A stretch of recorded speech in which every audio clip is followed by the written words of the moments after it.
NFC has been around for a long time, and you've got cards like this, and even stickers. And of course, contactless payments that's used by millions each day.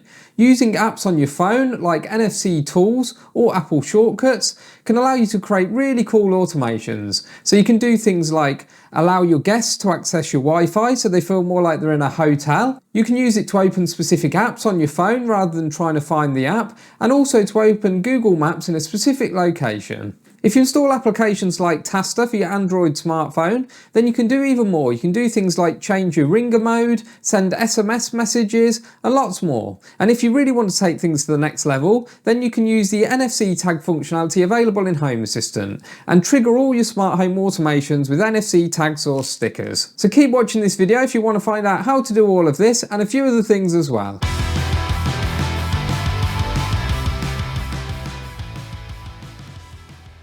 So let's talk about security for a minute. So anyone can read what's on these NFC tags, so you need to bear that in mind when you're using them. But that doesn't mean that it's insecure. So for Wi-Fi details, for example, it is insecure because if you've got this in your house and someone gets access to it, then they can scan it and they can see your Wi-Fi details. However, if you're using it for Home Assistant automations, for example, then it's totally safe. The reason for this is that when Home Assistant scans the tag, it just looks at the ID and then it looks in Home Assistant to see what automation it should trigger. So if someone else scans this on their phone, then it's not going to know what to do with that ID. So for that reason, that means that it's as secure as anything else really on your phone. If your phone's unlocked, then obviously it's not secure, but you've got bigger things to worry about at that point. Another thing you could use these for is for flagging when you've done a task for the day. So if you've got a weekly schedule, then you could just scan this when you've completed the task. I've got an automation whereby for my multivitamins, when I take them, it's got a vibration sensor on top so that it knows when I've taken them. But if you haven't got one of those, then you could put one of these on top of your pot instead, and then just scan it every time you've taken your tablets, and then Home Assistant will be able to let you know if you've not taken it for that day. Of course, if you forget to scan it, then that's a bit of a problem, and that's why I've used the vibration sensor instead. You could use this for other things as well. So if you want to reward children, for example, and if they do their chores, then you could scan it every time they've done a chore, and then Home Assistant could let you know when they've done enough chores to earn a reward. Now, to use NFC tags on Apple, you use an app called Apple Shortcuts. This allows you to do automations with Apple HomeKit if you've got that. Otherwise, you can do lots of automations on your phone itself. So you can do things like open an app, start a timer or an alarm. Unfortunately, you can't specify a time for this, which I find a bit strange, or you can get it to call one of your contacts. So now let's take a deeper look at that. So if we go into the Shortcuts app, and then we need to go to the Automation tab, which I'm already on. Do new automation, and you can see there's a lot of different triggers you can select, but if we scroll down, there's NFC tag here. Select run immediately, scan, and then we just scan our tag, give it a name, and this is where you choose what you want it to do when you scan your NFC tag. If you scroll across here, you can see control home, but I haven't got any of that. But if we scroll down, you can see that you can set a timer, set an alarm. If you do set timer, you see, it doesn't let you select how long to set the timer for, which is a bit of a shame. Let's scan this, and you can see it asks you how long do you want to set your timer for. So you can see that you can get it to play music, open notes, call a specific person, open your photo album, or even remote control, which I've never looked at before, to be honest. If you are going to use the home control, then it can get a bit more complicated. As you can see here, there's if statements, there's waits, there's choose from a menu. You can also do get variable as well. If you already use the NFC tag functionality with Apple, let me know in the comments what you use it for. The NFC Tools app allows you to create lots of different record types. So you can create links to websites. It's got some defaults for social media sites as well. You can open Street Map View on Google Maps at a specific location.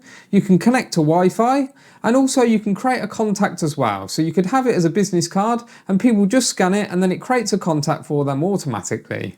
Some of these features work on iOS and others don't, but they all work on Android. Now let's take a deeper look at the NFC Tools app and see how to use it.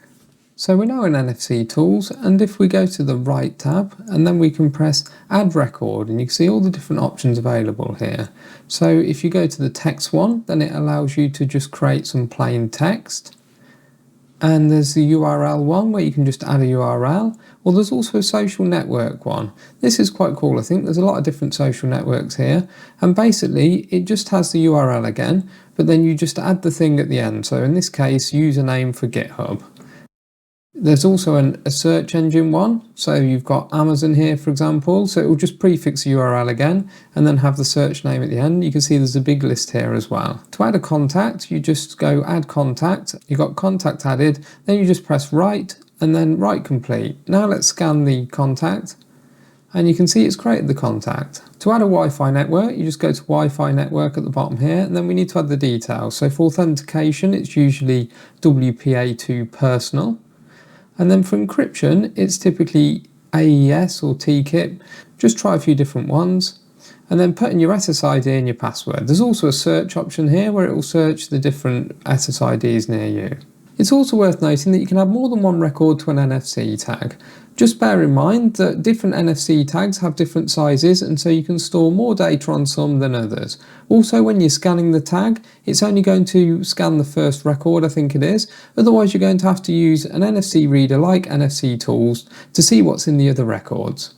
The Tasker application for Android is quite a mature app now and it allows you to do a lot of different automations. There's lots of categories and within those categories there's also lots of different actions as well. And you can trigger all of these with NFC tags. Check out my Tasker video if you want to learn a bit more. It is one of my older videos so unfortunately it's not as good, but it's still got some useful information in it. Using NFC tags with Home Assistant is possibly the most powerful way of all. If you don't know what Home Assistant is, it's a smart home automation platform that's free and open source, and I recommend checking it out if you haven't already. NFC automations in Home Assistant can be easily created just from your phone. We're going to go through an example now, whereby I attach one to my front door and it allows me to open my smart lock just by scanning the NFC tag. This is great if you've got a smart lock which doesn't allow you to use NFC. So to create an NFC automation in Home Assistant, we just need to go to Settings and then scroll down to Tags and do Create New Tag. And then give the tag a name. And then once we've done that, we can just scan the tag and then it will write the details to the tag.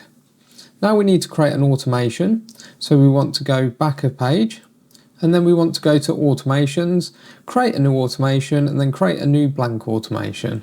Then under Trigger, you just simply select Tag and then select the tag from the list. Now we want to do an action. We want to add an action of call service and then we want to find the lock service. So we want to do unlock and then we need to find the entity. So we just find the lock entity and then we're done. Now we just need to press save and give the automation a name and then we can give it a scan. You can see front door is locked. And now front door is unlocked, as simple as that. Drop a comment down below with your favourite automations and let me know which ones you've implemented yourself. Well, that's it for today, so please consider subscribing and liking the video if you haven't already. So thanks, until next time.